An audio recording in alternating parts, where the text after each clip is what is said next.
Hello guys, welcome back to this channel. In this today's tutorial, I'll be showing you how to connect to Android phone using Bluetooth and send a message. Alright guys, first of all, you can activate your Bluetooth on your Android phone. You can go to your quick setting panel to activate your Bluetooth. So here is my Bluetooth and I'm going to click on it. Okay, and here we can read the description. Make sure the device you want to connect to is in pairing mode.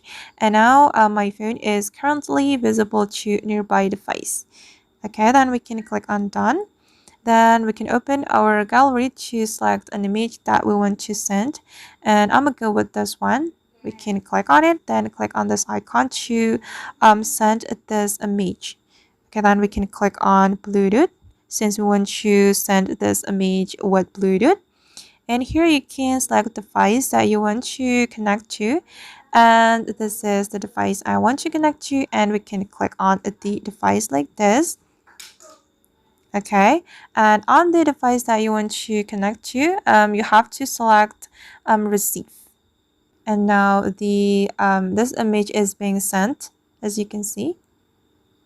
And you just need to wait until the process is completed.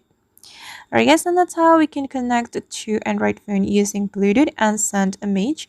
I hope this tutorial will be useful for you. Thank you so much for watching and see you on the next video.